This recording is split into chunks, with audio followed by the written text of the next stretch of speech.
What's up, PTB Nation?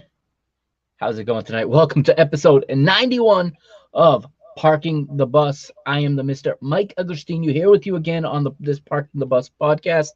And I wasn't around last week. I know I had said I would be back last week, and we are going to talk about some midweek action. I got sick last week, so that was not able to happen, unfortunately. But I'm back now. You may still hear some of it in my voice. I was able to put out a few Mr. Benfica episodes throughout the week, but my voice is really taking a hit between that and between doing work this week. In my job, I do a lot of talking. I have to talk to people. So I've taken quite a hit on the voice this week, but I am here with you tonight, Thursday night, and we're going to talk about all things going on in the world of football. All right, it's been a busy week, and there's a lot to talk about. So we're going to start right now, and we're going to talk about it. All right, how's everybody doing? We are going to start off. First off, I got to give a shout out and give a congratulations to all the Flamenguistas around the world. Flamengo have won the Copa do Brasil. They won the Brazilian Cup last Wednesday night, on penalties over Corinthians at the Maracanã. It was the second leg. Remember, in Brazil, 2 legs at every round, including the final, and Flamengo won in penalty kicks here in the second leg. They went in after 0-0 in leg number 1 at the Neoquímica Arena in São Paulo, where Corinthians call home. They return to the Maracanã for the second leg. Flamengo go up early. They go up 1-0, but then Corinthians pull level late in the game, force penalty kicks. And when we go to pens, in the end, it is Flamengo winning in front of the home crowd. To their delight, Flamengo, the winners of the 2022 Copa do Brasil, and they will add that trophy to the mantle. And they're going to try to win another one this weekend. So you heard it here. And I will definitely be doing a show this weekend because there's so many matches to recap, so many finals this weekend to talk about. But this Saturday, 4 o'clock Eastern time, BN Sports has it. It is the Copa Libertadores final live from Guayaquil in Ecuador. In Ecuador. It is Flamengo taking on Atlético Paranaense. Okay, the Mengão versus the Hurricanes. 2 black and red striped teams taking each other on. The stadium will be painted in red and black, and one of them will be the champions of the continent, as we have our 3rd straight all Brazilian final in the Copa Libertadores. That's this Saturday, 4 o'clock Eastern time here in the United States, and that's on BN Sports. Make sure you catch it. It'll be well worth it. Also on Saturday, while we're in the advertising space, 9 o'clock Eastern time, CBS, big CBS, over the air CBS, live from the nation's capital, live from Washington, D.C. at Audi Field, a stadium I learned this summer is not easy to get in and out of. We have the NWSL final. Yes, I'm excited for this one. It is the women's final here in the United States. Portland Thorns versus Kansas City Current. Make sure you catch that because I will be recapping it on the Sunday night edition of this show. And you say Sunday night. Yes, I will be back Sunday night, and I'm going live Sunday night. Okay, so mark your calendars now. Sunday night, live on the PTB Media Network's YouTube channel. If you're watching there now, smash that subscribe button so that you are in the loop, and hit the little bell next to it so that you get alerted when I go live, because Sunday I'm going live 9 o'clock Eastern time. Okay, and why live at 9 o'clock Eastern time? Well, there's so much going on Sunday night. Sunday night we will be going live while the MLS Eastern Conference finals are going on, and the LigaMX La Gran Final, okay? The final, the second leg kicks off Sunday night at 9:36, and the plan is to go live from 9 p.m. until the end of the Mexican League final. I'm going to be here talking about all the things going on, finally catching up on all the football going on around the world. We'll take you around to all the leagues. We'll take you through South America. There's playoffs going on in South America as well. We'll have plenty of time to go through it all, and I'll just stay on the feed live on YouTube and on Twitter, of course, at my Mr. Benfica channel. That's where I put the Twitter videos right now, at Benfica Mister, so you can follow there if you want to watch on Twitter. All right, and we'll be going live, and I will continue to stay here with you until we crown a champion in Mexico at the end of the night. It will be late. Okay, this is going to be, it could go close to 3 hours, obviously. You don't have to stay for the whole thing, but if you want to stay and hang out with me, it's going to be a little test run into what I'm planning to do next season on Saturday nights when MLS goes live on Apple TV Plus, and we have the wraparound show. So I'm going to try to get a feel for it this Sunday night, and we will watch those games while we talk about everything going on in the world of football. And if you're there with me and you want to interact, I'll have the chat open for everybody to chime in. And I'm looking forward to it Sunday night. All right, I'll get my rest during the day. If I have to, I'll take a nap so that I stay awake. All right, I'm looking forward to it. Sunday night, 9 o'clock Eastern. The MLS match is scheduled to kick off at 8 p.m.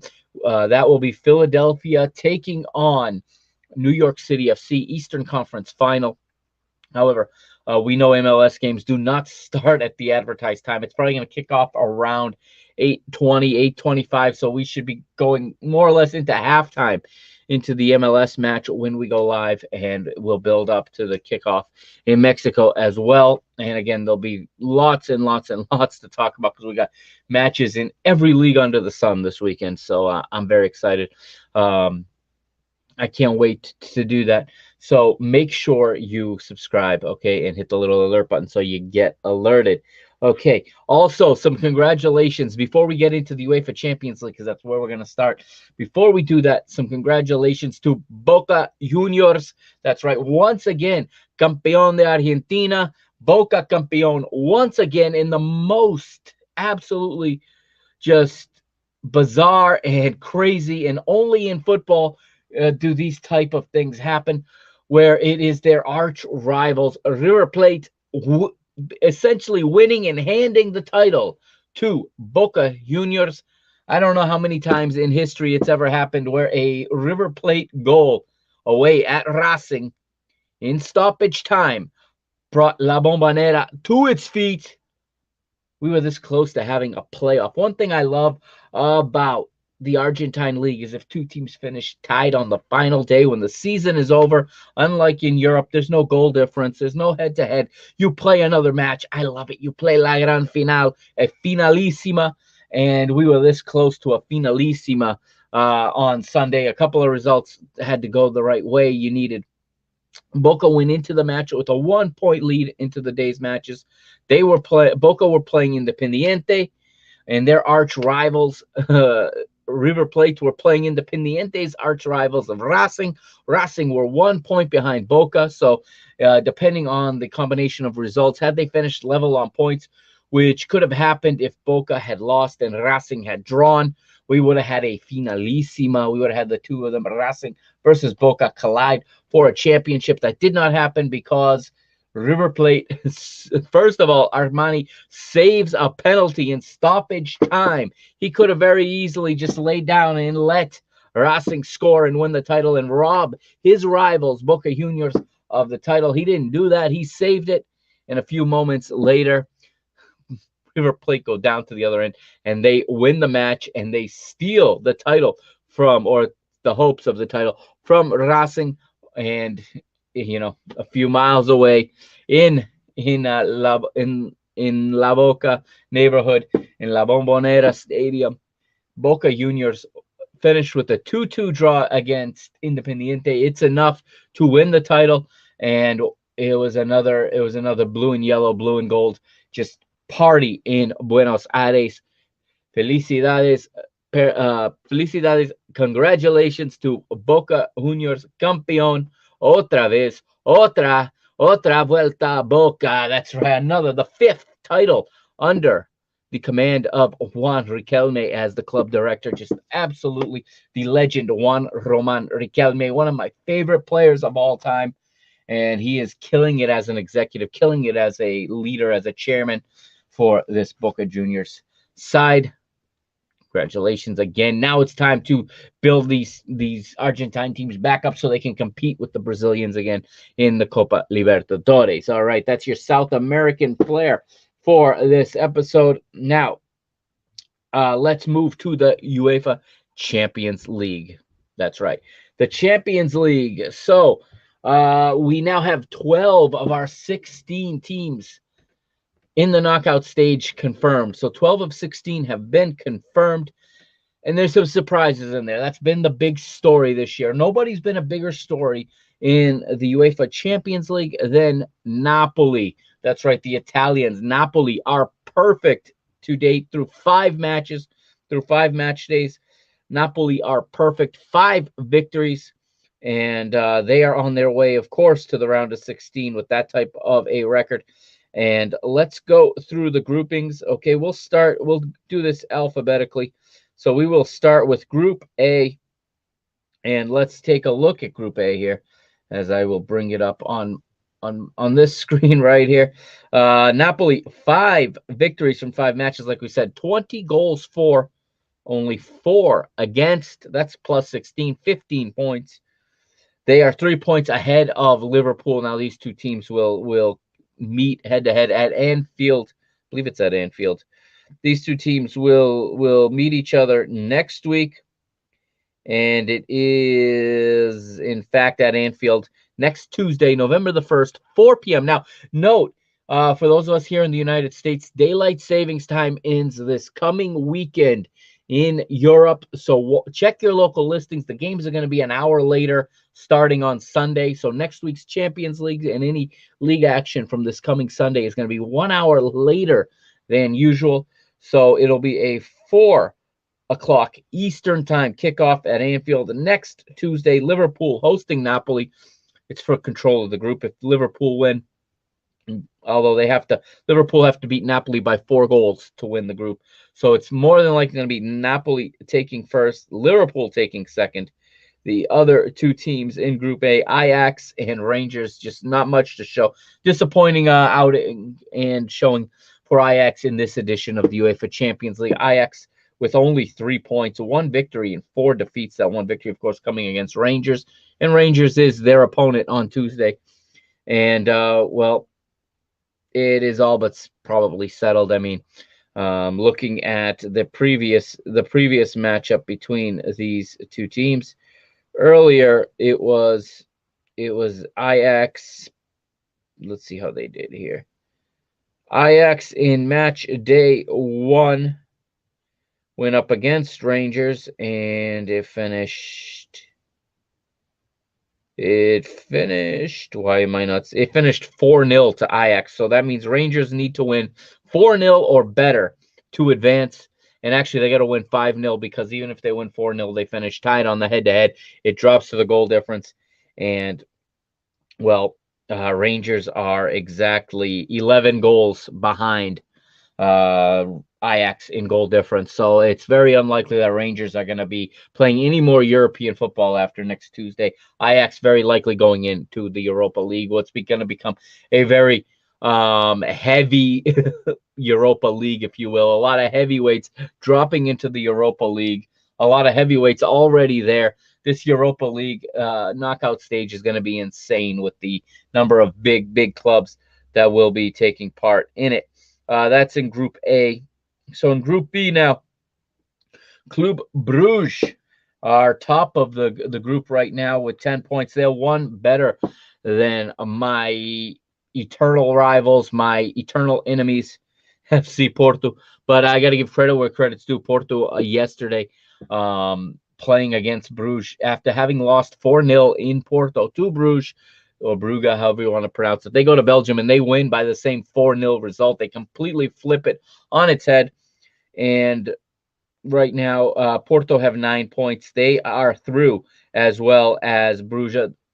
These 2 teams have already clinched their spot in the round of 16 of the UEFA Champions League, which leaves a shocking reality that Atletico Madrid and Bayern Leverkusen have been eliminated.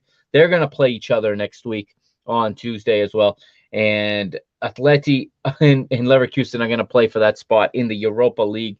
Can you imagine if Leverkusen and they're not playing each other, excuse me. They're each playing different opponents. Atleti traveling to Porto and Leverkusen, I believe, hosting Brugge. Can you imagine if Atleti lose at Porto, which is very possible, the way that Atleti are playing right now, the way that, let's be honest, the way that El Cholo, Diego Simeone, is managing right now, I don't favor them to beat anybody in any competition right now. I really cannot watch them anymore. This is a team I've tried to be a fan of. I've tried to get behind, and I mean, and it's not just about João Felix not getting to play. It's just all this talent, and all they have to show for it is absolute garbage. It's just absolute garbage that they have to show for it. And they're on the verge of getting knocked out of Europe altogether and not even getting into the Europa League. The Spanish league has taken a major hit this season in the Champions League. La Liga teams have crashed. Only Real Madrid is going to advance to the round of 16 out of La Liga. And Atleti here, if they don't get a result against Porto, they are in danger of going out of Europe altogether. It's not out of the realm of possibility that Leverkusen can at home get a victory over a Brugge team that is already qualified. Meanwhile, Porto are going to go for it because they have a chance to win the group. So you know they're going to come out for it. They fight to the death. I don't like that team, but I respect their fight. I respect they will leave it all on the field, until they can't walk anymore. They're going to go to try to win the group. So it's not a good time to be Diego Simeone right now. It's not a good time to be an Atleti supporter. The team is going in the wrong direction.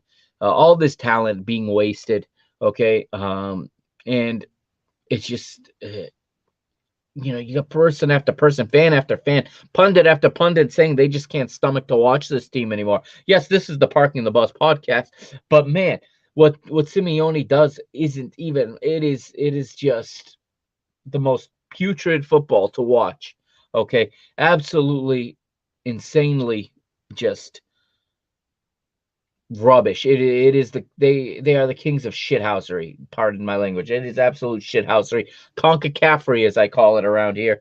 We'll see what transpires next Tuesday in Group C. This one already settled as well. Bayern Munich, perfect, just like Napoli. 5 victories from 5 matches, 16 goals for, 2 allowed, 15 points, and in second place and already clinched into the round of 16. Internazionale of Milan, Internazionale Milano of the Italian Serie A. They have 10 points. They have eliminated Football Club Barcelona. That's right, Barcelona crash out in the group stage again.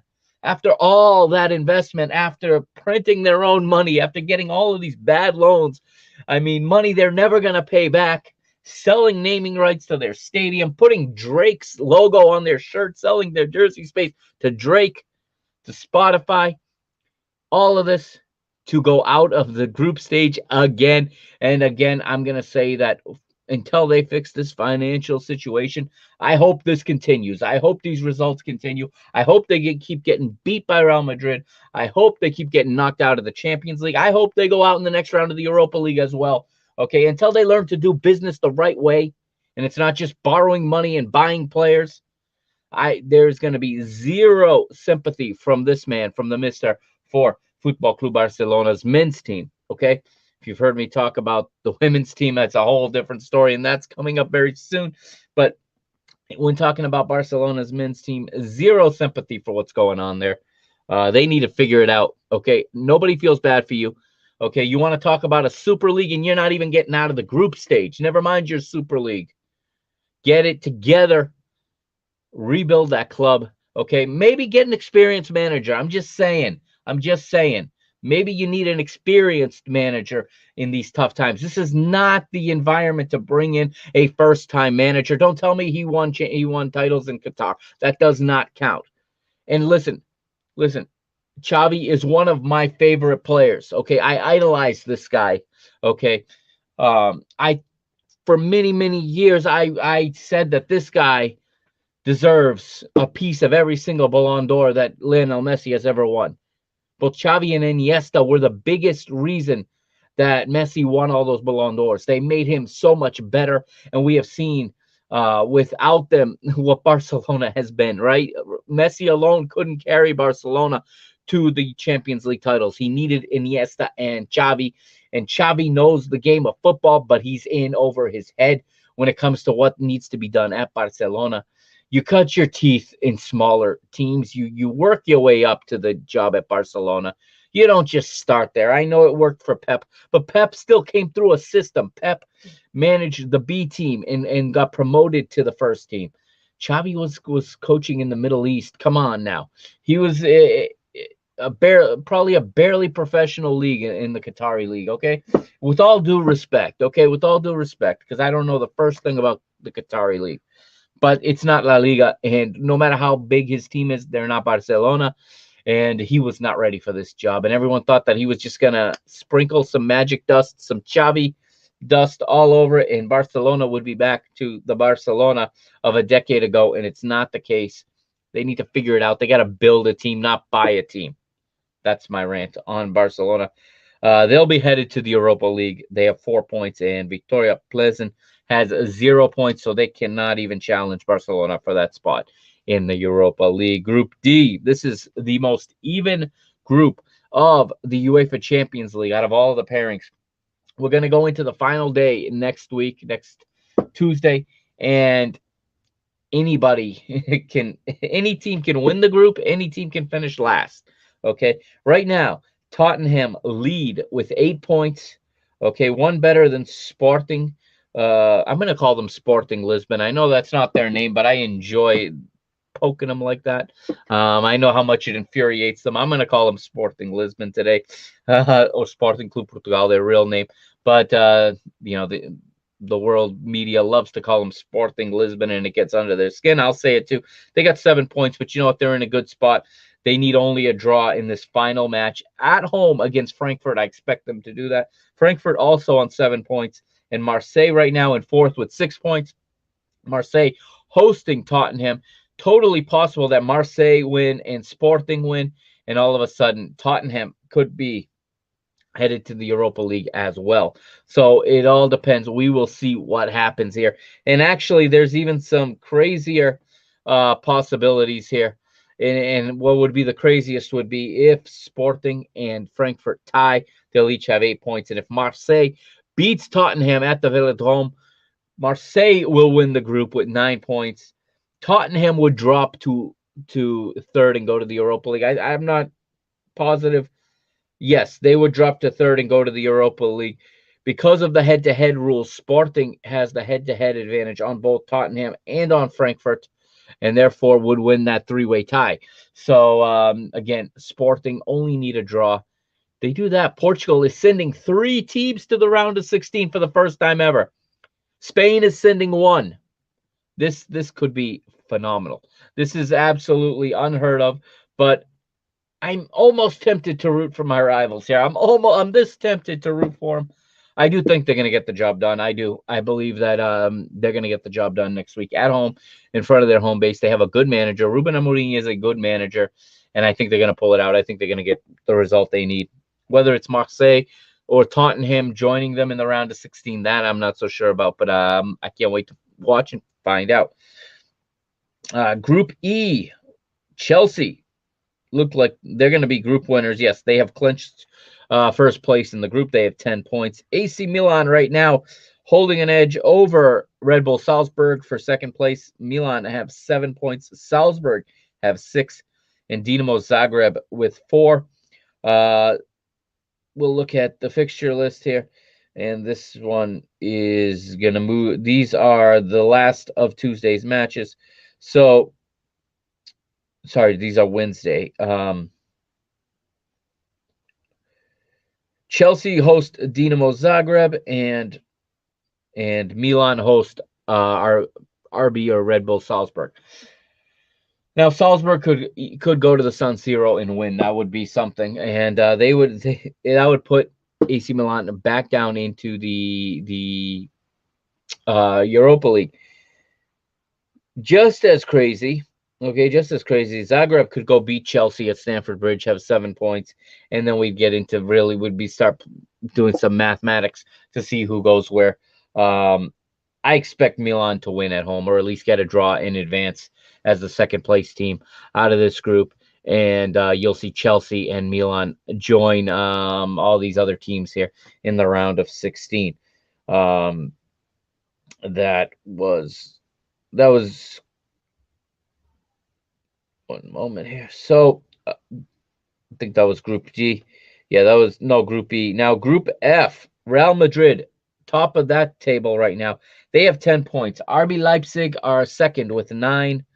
Shakhtar Donetsk have 6, and Celtic are in the bottom with 2. Celtic are going home. Their European season ends next Wednesday. Shakhtar Donetsk more than likely going to be headed to the Europa League, but let's take a look here and see what's coming up in how these matches break down. Shakhtar Donetsk will be hosting RB Leipzig, so it's not over. If they win this one, they certainly have a chance to advance to the round of 16. But I like Leipzig's chances here. They've only got to go to Poland and get a draw, and they will advance to the round of 16 alongside Real Madrid. And Real Madrid will be playing, I think, away to Celtic. They will be hosting Celtic, at the Bernabeu, and probably going to be a lopsided result. Real Madrid will win the group. Group G, Manchester City and Dortmund are through. This has already been clinched mathematically. Manchester City have 11 points. Dortmund have 8. Third place is Sevilla. Sevilla are most comfortable in the Europa League. I don't think they're going to be too sad to be heading there. I think they instantly become one of the favorites. But like I said, there's so many heavy hitters going in to the Europa League in this next stage, and it's going to be exciting to see what the draw comes out with, see what kind of matchups we get. We're going to get some exciting matchups in that Europa League next stage. And but still a disappointing finish for Sevilla, now managed by Jorge Sampaoli. So they're starting to rebuild, and what better way to do that than to go deep and maybe even win the Europa League. FC Copenhagen, they will bow out on Wednesday, and concentrate, on their domestic form. I think their league might even be over. I think the Danish league has concluded for the year, or I could be wrong. No, they're not one of those leagues that finish in the winter. The Norwegian league, is the one that has concluded in Scandinavia.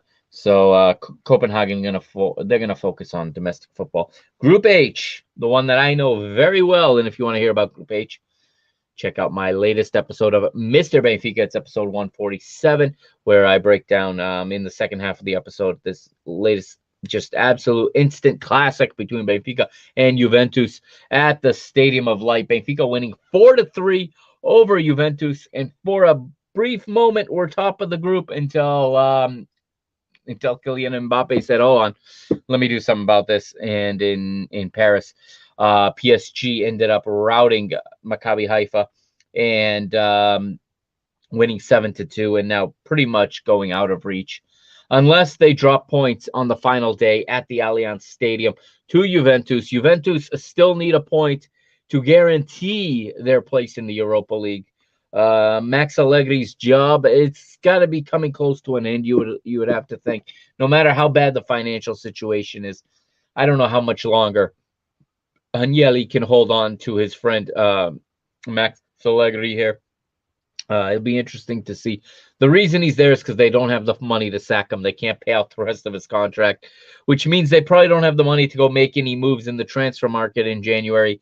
Not a good time to be Juventus right now. They're going to have to figure it out. They do have guys coming back from injury. You got Pogba, you got Chiesa, you got, guys like that coming back. And they're going to have to turn it around if they want to be playing Champions League football next season. We'll have to wait and see. But Benfica and PSG are in, okay? They both on 11 points. And again, Benfica is going to travel to Israel to take on Maccabi Haifa, who still have a chance to get into the Europa League. They're going to be motivated, so I think it's going to be a good test. And I'm excited to watch that as well. Let's take a look real quickly at the player stats in the UEFA Champions League. The top goal scorer right now is Kylian Mbappe of PSG. He's got 6 goals, as does Mohamed Salah of Liverpool. and then Erling Haaland and Robert Lewandowski with 5 apiece. Interestingly enough, there's a number of players with 4 goals. I'll just read them off quickly. Giacomo Raspadori and Giovanni Simeone, son of Diego Simeone, mind you.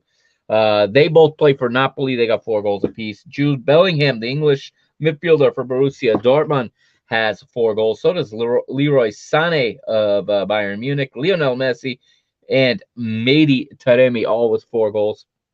Those are the leading scorers right now in the Champions League. And that wraps up the Champions League match day 5. A week from now, we'll have match day 6, like I said, and we will know who all 16 teams are not traveling, but qualifying for the round of 16 in the UEFA Champions League. Switching gears now, but staying in Europe. I'm going to the Women's Champions League now. It's time to give the ladies the spotlight. Again, I love this competition. I love this tournament. And I'm really actually excited to see, and really, I admit I have not watched a lot of NWSL here in the United States. I'm not all that interested in it. I've been vocal about that. I'm much more interested in European women's football. And I've watched Barcelona now. And I mean, I'm in everything I say about Barcelona's men's team does not apply to the women's team. I'm absolutely enamored with the football of the Barcelona women's team. I can watch them all day long. I know, yes, they beat my Benfica 9-0 on match day 1. But what a football team they have there. What a collection of brilliant footballers playing football for that Barcelona women's football team. Leon are the defending champions of this Champions League. I am interested to watch this NWSL final on Saturday and see how, at least from first look, how these teams compare to Barcelona and Leon and Bayern Munich and Werder Bremen and you know, Paris Saint-Germain, the top teams, the top of the top, Chelsea's ladies, the creme de la creme of women's football in Europe. I really like what I see from the European teams, so that bar is going to be very, very high for Kansas City Current and Portland Thorns to really impress me. But I'm giving it a chance. I'm excited to watch it. It's a final. I'll talk about it on Sunday night. I'll have plenty of time Sunday to talk about it. But here we go. Women's Champions League action. We're at match day 2 in the Women's Champions League. We'll start with Group A. It's currently led by Chelsea women, or by Chelsea. The women part is obviously implied. They have 6 points from 2 matches, 2 victories, 9 goals scored, none allowed. And they're led, of course, by some of the best women's players in the world. I mean, you look at names like Bethany England, excuse me. You got names like Lauren James. There's just part of that England, you know, a good core of that England team that won the Euro 2020. And as I run down Chelsea's squad list, they're just loaded. I mean, you've got, you know, Jessica Carter, you've got Magdalena Eriksson of Sweden, Fran Kirby of England, you've got Pernille Harder of Denmark, Samantha Kerr of Australia. I mean, this is a global all-star team that make up this Chelsea women's team. Like we said, Bethany England, Lauren James. It's just so strong. Canadian Jessie Fleming is in this side. This team is so good. They have 6 points early on. Second place right now belongs to Real Madrid. They have 4 points, while PSG, surprisingly, because they're one of the they were finalists last year, or 2 years ago, excuse me. 3 years ago. Sorry, my brain is, my memory is starting to escape me. PSG were finalists 3 years ago, but they're always like in the semifinals of this competition. Right there with Lyon, they're the 2 big heavy hitters in the French league. Surprising to see them after 2 matches in third place with just 1 point. And as I look at their matches this season, they drew with Real Madrid and they lost to Chelsea. Only 1-0 though. I mean, they're right there. They've got no goals scored yet. That would be the concern if you're a PSG fan. But certainly, you know, by no means out with 4 match days to play. And then you've got KF Valeniza in fourth place here, with no points, 2 losses, and no goals scored and 10 goals allowed. Group B, this one is top heavy, as well as the German side of Wolfsburg. I said Werder Bremen a minute ago. I meant Wolfsburg. I apologize for that misspeaking. Wolfsburg is the powerhouse in German women's football. They're joint top of the table in Group B alongside Roma Femminile. And Roma also a little bit surprising to have 6 points. Maybe not surprising, but also with 6 points. They've been impressive. Wolfsburg with the better goal difference, of course. They've got 6 goals scored, none allowed, while Roma have 5 goals scored, 3 allowed. Right now, Slavia Prague and St. Politen are the 2 teams below them. They've both got 0 points. So on match day 3, we're going to see Wolfsburg take on Roma. That's going to be one of the matches to watch, see how that comes out. Again, we talked about PSG and their struggles. Well, their French rivals, Lyon, are in the same boat here in Group C.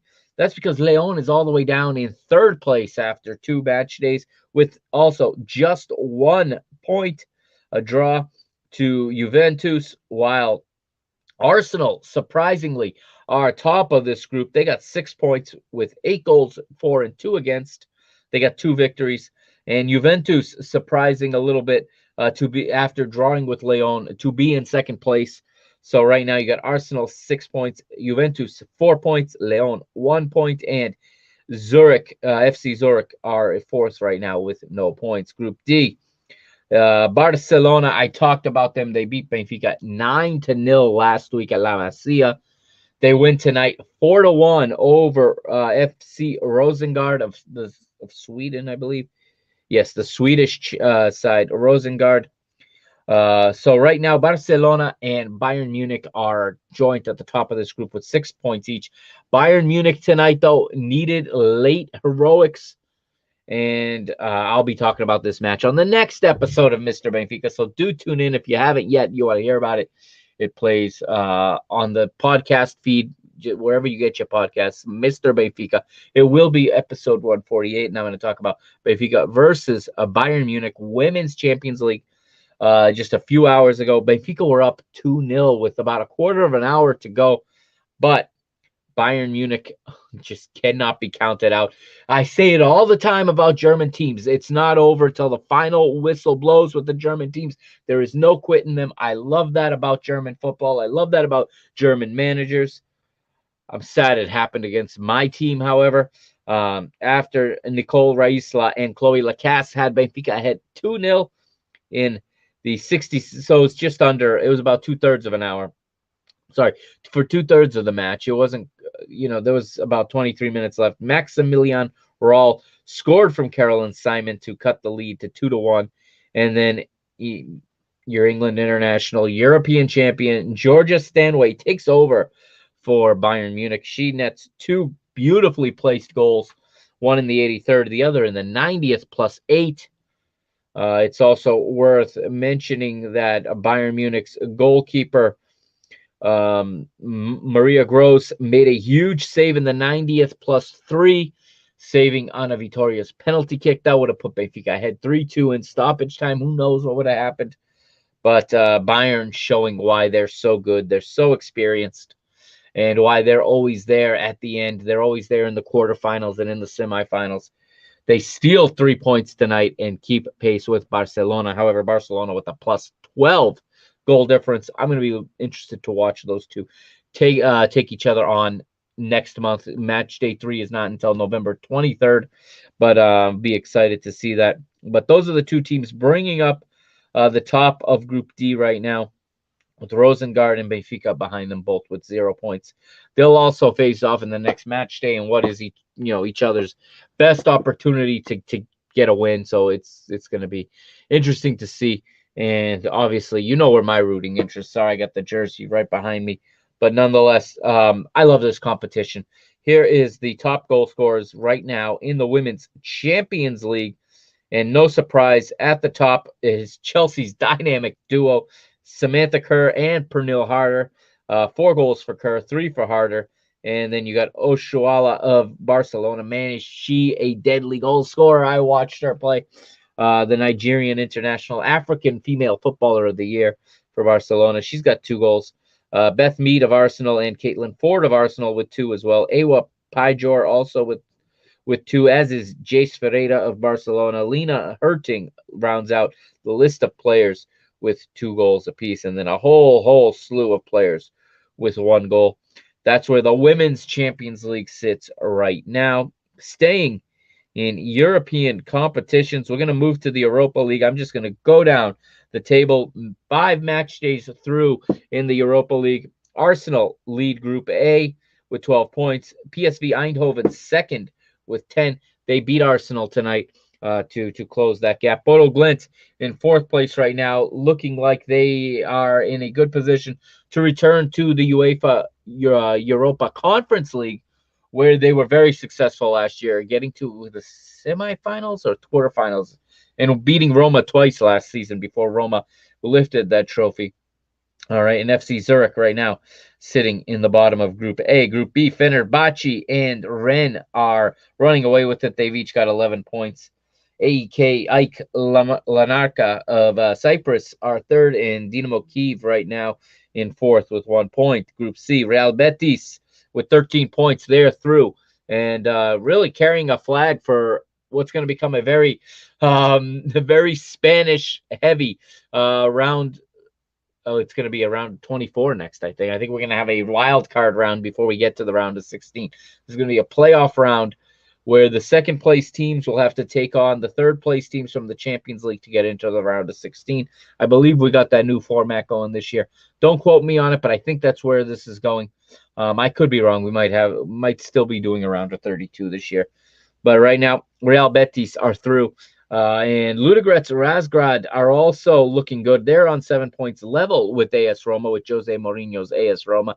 And you got to wonder if with all these heavyweights dropping down, if the special one isn't kind of interested in returning to the Conference League himself and trying to go after that trophy one more time. Group D, Union Saint-Gilloise is top of the group now. The Belgian side has 13 points. In 2nd, Union Berlin with 9. They were victorious against Braga today. Then you got Braga. The Portuguese side are 3rd right now with 7 points. I like them there. I like their chances in the Conference League as well. I got nothing against that. I think they can really go very, very far in the Conference League. And again, good teams dropping into the Conference League only going to raise the level of that competition as well. And if you want to talk about coefficient ratings, I mean, the Portuguese league could use a team going deeper since the coefficient points count the same. If Braga drop into the Europa Conference League, they're a team that can get to the last 4 of that competition with the right draw. And Malmo right now, bottom of that group, no points. Real Sociedad lead Group E with 15 points. Manchester United are 2nd with 12. Those 2 teams have already locked up passage to the next round. FC Sheriff are 3rd with 3 points, and Omonia Nicosia are last right now, no points. Group F, Lazio lead with 8 points, same as Sturm Graz, the Austrian side. I believe they're Austrian. Yeah, the Austrian side, Sturm Graz, also on 8 points, and they're 3 better than Feyenoord and Michelin. Both the Dutch side and the Danish side are 3 points behind the 2 teams ahead of them. All to play for here in Group F. Group G, Freiburg lead the way with Qarabag FK in 2nd. Nantes are 3rd, 1 point behind Qarabag, and Olympiakos, the Greek side, the Greek champions, if I'm not mistaken, are in 4th place. Group H, Ferencvaros of Hungary lead with Monaco in 2nd. Trabzonspor of Turkey and Red Star Belgrade 1 point behind Monaco. All to play for in match day 6 as well in Group H of the Europa League. The Europa Conference League, very, very quickly before we take a break.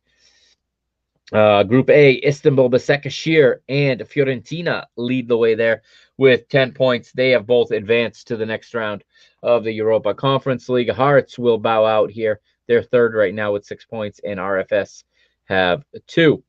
RFS, of course, of Latvia. Group B, West Ham running away with it. The Premier League side have 15 points from 5 matches. They're perfect right now, and they will be going to the next round. Silkeborg of Denmark are second right now with 6 points, one better than Anderlecht, and you got the club formerly known as Steaua Bucharest, now FCSB. They're fourth right now in Group B with just 2 points. Villarreal leads Group C with 13 points. Lech Poznan right now in second place with 6, while the Israeli side Hapoel Beersheva are third with 4, but they are not out. A victory on the final day could put them into the round of 16, round of 32. I think it's a playoff round now. I think 24 teams will be left, and then 16 after that. For sure in this competition, the second place teams will play against the third place teams from the Europa Conference. So it's not over for them. In Austria Vienna with 2 points, they are eliminated. Group D is led by Nice and Partizan Belgrade, each with 8 points, and then FC Cologne and Slovako have 4. Group E, it's the Dutch side, AZ Alkmaar. They are ahead of the Ukrainian side, Dnipro, 12 points to Alkmaar, 10 to Dnipro, while Apollon Limassol have 4, and FC Vaduz have 2. Group F, you got the Swedish side, Drumgarden, with 13 points. Kind of surprising there. They're ahead of Norway's Molde, who I think are the champions of the newly crowned champions of Norway, Molde, and the Belgian side Ghent, and Irish side Shamrock Rovers trail them. Ghent with only 2 points behind Molde right now. They have a chance to advance as well. They are not out yet. Group G, Sivasspor is top of the table with 10 points, and then Cluj have 7, as do Slavia Prague, and Balkani are in fourth now with only 4 points. Group H, it's Slovan Bratislava, top of the group, 8 points, same number of points as FC Basel, while Punic and Vilnius are behind them, but everyone's still alive, it looks like, here in Group H. That is the UEFA Europa Conference League. That one's going to get very interesting as we advance and as we get more teams. Okay, we're up to the first and only break of this episode. Okay, I'll be right back. When I come back here on Parking the Bus, episode 91, we're going to talk about the MLS Cup playoffs. Okay, we're down to the conference finals now. I'll catch you up to speed. And I'll touch quickly on some rumors and some proposals right now for a new playoff format. I don't really like it. I'll tell you why when we come back, and then we'll finish up with LigaMX. They're down to the final. The first leg of the final kicks off in about an hour. I won't be awake for it. I'm watching it tomorrow, but I'll bring you up to speed with that as well. Parking the Bus will be right back. I'm the Mr. Mike Agostino. Follow me on Twitter at Mike Agostino. That's at MikeAgostinho. And follow the show on Instagram and on Twitter at PTB_media. We'll be right back here on Parking the Bus, episode number 91.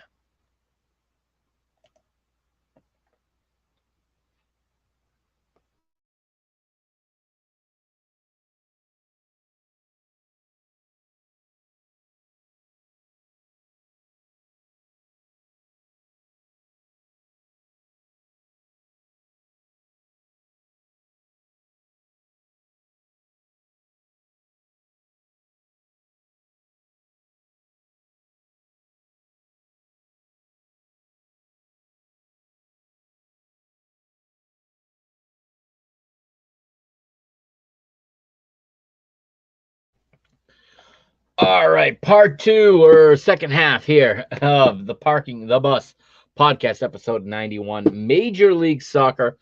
I'll start with a story here, and I'm going to bring it up on my screen about Major League Soccer's new. There's a new playoff proposal. Okay, this made news this week, and I want to talk about it real quick before we get into the current playoff. But World Soccer Talk has reported it, and many other places have also reported it. With the addition of St. Louis City SC, next season, the league will now have 29 teams, okay? And what the league plans to do is add 2 more playoff spots, at least under this idea. The Athletic originally broke the story, and the Athletic are phenomenal. as far as journalism goes, I don't know that anybody in the game of soccer beats the Athletic in the way that the match, the game is covered, whether you want to call it soccer or football, whatever your choice is. Okay, um, they are very, very good at covering stories, and they announced a new playoff format being proposed for 2023. And I don't really like it, okay? And I'll tell you why in just a moment, but I'll tell you what it is. It is going from this format we have now of 14 teams of single elimination, one-off playoffs, all the way to MLS Cup final. This would take the number, their proposal would take the total number of playoff matches from 13 to 30. They want to bring in a 16-team World Cup style, 4 groups of 4 tournament. They want the MLS Cup playoffs to look like the World Cup. First of all, this is too many matches. This is burnout city for a fan. You cannot follow this is the problem with Major League Soccer. And I'm telling you, this season, more than any other in the history of this league, I have fallen head over heels with this league. I have loved this league this year on the pitch. I have loved the teams. I have loved the crowds. I have gotten in my car and driven 15 hours to watch a derby in Ohio. Okay, I have gotten behind this league. I'm all in. I'm psyched for the Apple TV deal. Okay, however, this looks like a ploy to try to please the ESPN, the Fox, and the Univisions, the linear TV partners of this league. And someday I'm going to get somebody in here with me that really understands this stuff, the media side, to talk about this and see, the future of this league. I'm so excited about this Apple TV Plus because for a fan, there's no better way to watch a league, especially a league with almost 30 teams, than in a wraparound show. Okay, that's the best way to follow this league. You can follow your team that is your club, but you can watch the whole league by following the wraparound. I love it. I can't wait. I mean, like I said, I'm planning watch-alongs right here on this channel, and kind of rehearsing for that this Sunday with the idea I have for the next episode. But this here creates way too many matches in the playoffs, and it creates more meaningless matches when you get third and fourth place playing each other on the third match day of the group stage of the playoffs, and you're adding a match. These guys are playing 34 matches already. Now you're looking at any playoff team to play 37, which means the team that wins Major League Soccer next season, the MLS Cup next season, will have played 41 matches because 8 teams will advance from that 16-team pool and then single elimination playoffs again. As if you couldn't make the regular season, the 34-match regular season, more unimportant, okay, or more uninteresting.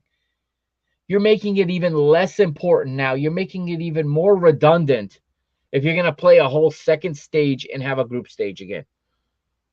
My suggestion, and they're not going to take this, 16 teams is fine. I can live with that. It's a little too high. I prefer it to be.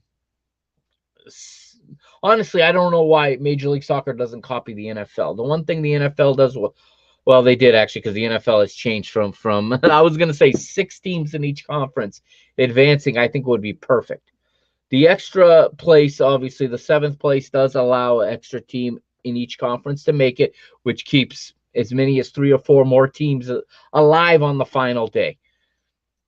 So I could even live with keeping it at, I could even live with going to 16, okay? But have them play quarterfinal, conference quarters, conference semis, conference finals. I don't like the idea of a group stage at all. I don't like it at all. I think it's just extra matches. It sounds good on paper because you can sell more TV matches, you can sell more tickets. But we don't need it. We don't need it, okay? If you want to do anything, I say go back to playing 2 legs because this 1-leg playoff I'm not a fan of, okay?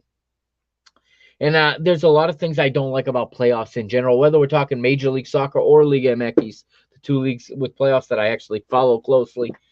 In LigaMX, I'll get to it in the last segment, but we saw the best team in the league all season was Club America, and they fall in the playoffs, in the semifinals. But at least they had 2 legs. They had 180 minutes, to get to the final. in Major League Soccer, you'll get 190 minutes. I mean, Montreal was so good this season. CF Montreal. I want to call them the Montreal Impact. They were so good this season.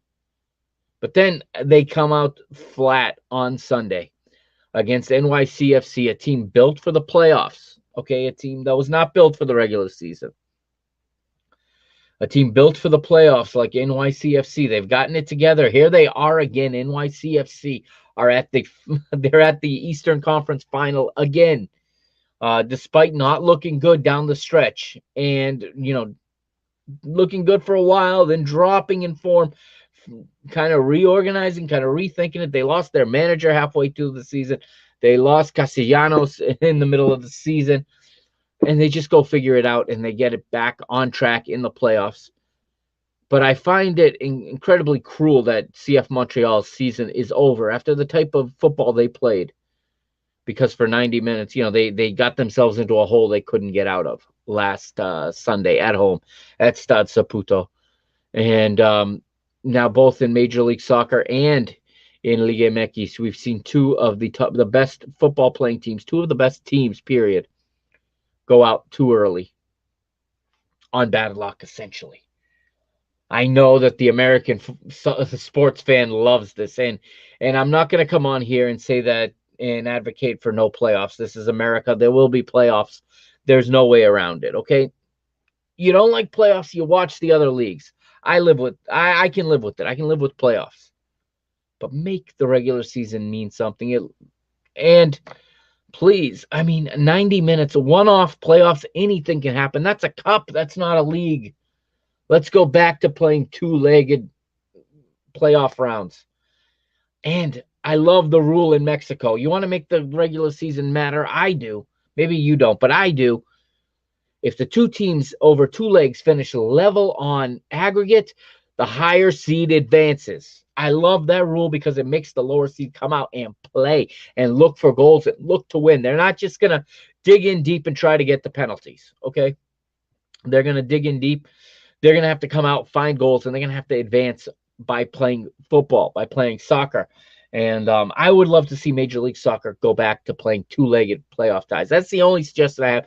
If they want to keep it this way, I can live with that too, okay? Keep it this way. But do not go to a 16-team group stage. That's burnout for the fans. That's burnout for the players. That's too many matches. Okay, again, that would mean that the two teams in the final will have played 41 matches next season. That's up there with the English Championship. Okay, that's in fixture congestion. Not to mention they're going to play this Leagues Cup next summer. That is another World Cup style tournament. Okay, how many matches do you want these teams to play? If you're going to win the Leagues Cup, do you realize the team that wins the Leagues Cup is going to play another 7 matches in addition to say that it's the same team that wins the Leagues Cup and goes to the final of the MLS Cup. Now you're at 48 matches. If they're in the CONCACAF Champions League, that's as many as, 8 more matches? Yeah, it's as many as 8 or 6. That's as many as 8 more matches. Add 8, 56. If they're in the U.S. Open Cup and they get to the latter stages, you're looking at a Major League Soccer team, and these rosters are not built for this, playing a potential 60 matches next season. Too much. Keep it the way it is. Either keep it the way it is or go to 2 legs if you absolutely must. But even with this many teams, I don't know about going to 2 legs. I think if you go to 2 legs, you got to reduce the number of teams. They're never going to do that. It's unfortunate. But that's where we stand right now in Major League Soccer. So let's get back to the pitch then. That's the off-the-pitch news. We have the Western Conference Finals. That's the first one on Sunday, 3 o'clock Eastern time. And I'm going to get you right now the TV listing for Sunday. And it's going to be, like I said, 3 o'clock Eastern time at Bank of California Stadium. It's LAFC taking on Austin FC on ABC. It's on network TV over the air. There's so much has been said about the TV ratings in Major League Soccer. Personally, I don't care. Okay, I'm not trying to sell advertising. This league is going behind I think this league's going to streaming, and I think that's the smartest thing they can do, because we never have to hear about the TV ratings again. We'll hear about subscriptions, and if they sell subs, they're going to bring in the revenue. Listen, Major League Soccer is getting that money from Apple, and Apple's going to sell the subs. They wouldn't be putting this type of money in if they didn't think they could get the subs. So I'm excited that we don't have to talk about it. I hope that the playoffs are on Apple next season. I know everyone says it's got to be on network TV. I'm not so sure about that. Most of the leagues I watch are not on network TV. I watch them almost exclusively on streaming. I know I'm not everybody, but listen, I'm on the verge of 40 years old. People younger than me stream. Nobody's got cable anymore. I mean, cable is going out.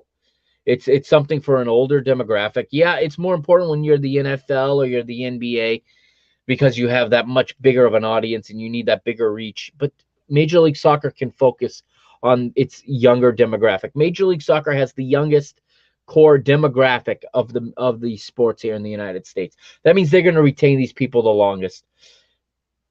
Who does not I mean, I feel like I am the only person I know that does not have an iPhone. I use an Android. Everybody I know has an iPhone. And if you have an iPhone, you can get Apple TV Plus. Yeah, you got to pay a little bit for it. But, I mean, every season ticket holder in the league is going to have Apple TV Plus next season. They have a free subscription. I mean, I think this is going to be brilliant next year. I can't wait. But anyways, the good news, it's on ABC this Sunday, 3 o'clock, LAFC versus Austin FC, like I said. The two best teams in the West. I like that. I like when the best teams are the ones left. LAFC, despite their great record, their form is not great. They've won 3 of the last 4, but before that, they had gone 10 matches with only 2 victories. So, Austin, on the other hand, is coming off, some good results. They beat Dallas. They beat Dallas and they beat Real Salt Lake already in this playoff season. They didn't need to go to Pens to beat Real Salt Lake. But they're leaving the Q2 Stadium now, and they're traveling to Banc of California Stadium. Originally, I had picked Austin to get out of the West. I thought that the dipping form of LAFC was going to come back to get them. I'm not so sure anymore now on the eve of this matchup. We'll see on Sunday. I think that this one is up in the air. I do like the way Austin's playing, though. I love the way Diego Fagundes is playing right now. And I know he wasn't born in the United States, but he has been here since he was this big. I mean, I remember watching him play when he was 11 years old, playing for FC United here in central Massachusetts. He's been here forever. Why is he not in the U.S. national team? Picture Greg Berhalter. If he's not a citizen, why have you not told him to become a citizen, that he's in your plans? He's in the prime of his career, Diego Fagundes. He's playing such great football. He's getting the assists. He's having a career year in assists. And then you got Sebastian Driussi in the attack. I mean, come on, this guy is on fire. I like this Austin FC team a lot. I think I'm going to stick with them. I think they're going to overcome. They're going to pull off the upset. I think Austin FC gets to the final this year in only year number 2, and I think they're going to play Philadelphia Union. This time, I think the Union get their revenge, because in the Eastern Conference Final, that's at 8 p.m. Eastern Time, probably going to kick off around 8:30. And like I said, I will be live at 9, so you'll be watching it with me if you tune in on the PTV Media Network's YouTube page where you're watching right now. Hit that subscribe button. I think that the Union this time are going to overcome NYCFC. But, man, it's a rematch in the East, and that's because NYCFC went up to Montreal, and they beat CF Montreal. They beat the Impact. I'm going to call them the Impact. I hope they're going to become the Impact again. If you notice when you watched, all the fans were wearing blue Impact jerseys. Nobody's wearing the black CF Montreal. And it just sounds ridiculous. Club foot. It sounds like clubbed foot. Like, who in the branding office, in the marketing office, thought this was a good idea to call your team a clubbed foot? I mean, it sounds ridiculous. But on the pitch, they were fantastic. But NYC got it done. And you gotta give it up to the boys in blue and sky blue. There is no question. You can say all you want about their stadium situation. You can say all you want about it. When it comes time to play, they play. Sean Johnson is got his he's got his game down here in front of goal. They have players. Keaton Parks, my man, former Benfica player Keaton Parks, back in the lineup. He's back from an injury, back from an illness. I mean, and he's playing good football again. There is good players up and down the pitch for New York City FC. Could they do it again? Could they? I think Philadelphia is going to do it this time. I do. I do. The Gazdag, Ure. I mean, they are. I know Alejandro Bedoya is questionable for this one, but Jim Curtin, the manager, says he's going to play. I'm right now on FOTMA about a 2,000 votes. It's actually NYCFC has more votes. They have 49% of the vote to win. So America is kind of divided. This one's going to be on Fox Sports 1.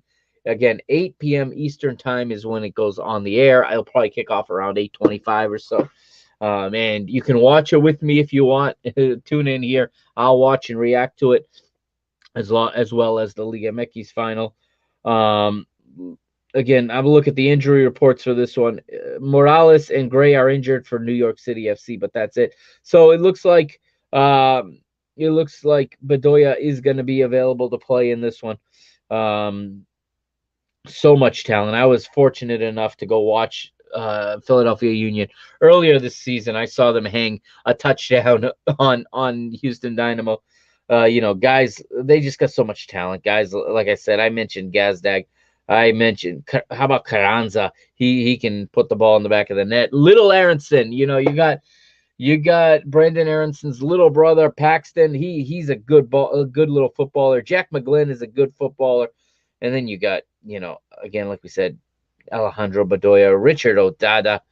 You just got a team here. Jesus Andreas Martinez that can play football with the best of them. Kai Wagner is there. This team from 1 to 11 is very, very good. They're not big names, but they're all good footballers. And again, I can't wait to see how this one's going to play out. Don't forget Corey Burke and, as I said, Mikel Ura. This is a good team. And in goal, you've got the one and only Andre Blake. I mean, Andre Blake versus Sean Johnson, a battle of two of the best goalkeepers in Major League Soccer. I do think this one's going to go to Philadelphia, and I think MLS Cup will be in Philadelphia, and I wish I could be there, but I got to work that day. So I will not be traveling to Philadelphia for MLS Cup. My plan was to go to that match. It's not going to happen, unfortunately, but I'll watch it with you here on the PTB Media Network. So I look forward to doing that. That's the action this week. Now, before I go, LigaMX, the very final thing to talk about tonight. Okay, we got the final. It starts tonight. It starts, actually, I'm recording this Thursday night. It starts in about an hour to the minute right now. It's 8:46 right now. It kicks off at 9:39. 9:36 is kickoff time. We have Toluca taking on Pachuca. So two different teams in the final. No Atlas this time. They've won the last two championships, but they're not there this time. No Tigres, no America. So new teams here. Pachuca, no Monterrey. Again, Monterrey were one of the big ones. They've won a number of finals as well. No, it's going to be a new champion, new name on the trophy, or at least a name that hasn't been there for a long time. It's on Univision, TUDN, VIX Plus Fubo TV, DirecTV Stream, and Vidigo. It kicks off tonight, like I said, and Toluca are there because they got by Club America. I mentioned them, the number one team in Mexico, the first place team after the regular season, and it's because they won 2-1 in their home leg in the first leg of the semifinal. It went back to the Azteca for the second leg, and against the run of play, Toluca get on the board early. They get on the score sheet early. They take a lead on the Giants, on Las Águilas. A packed Azteca tried to push the Águilas towards it. They do eventually pull level. America pulls level 1-1. They needed another goal. Again, like I said, the rules in Mexico, if you get level on aggregate, the higher seed wins. All America had to do was win by a goal. They thought they did it. It looked like America had gone ahead in stoppage time. They were celebrating. However, the VAR came back, and in the most marginal of offsides. And I mean, there's good and there's bad with everything. VAR definitely falls into that category. Not to mention, if you saw, Tottenham and Sporting yesterday in the Champions League, same thing. The place was going crazy. They thought they'd won, and suddenly the VAR comes back, and you've got marginal offside, reversing the original call of a goal and negating the goal, annulling the goal, whatever verb you want to use. The goal didn't count, and America run out of time, and first place team falls to Toluca. Toluca go to the final. This is exciting for them. I'm sure their fan base is ecstatic. Very rarely are they grouped in with the big ones in Mexico.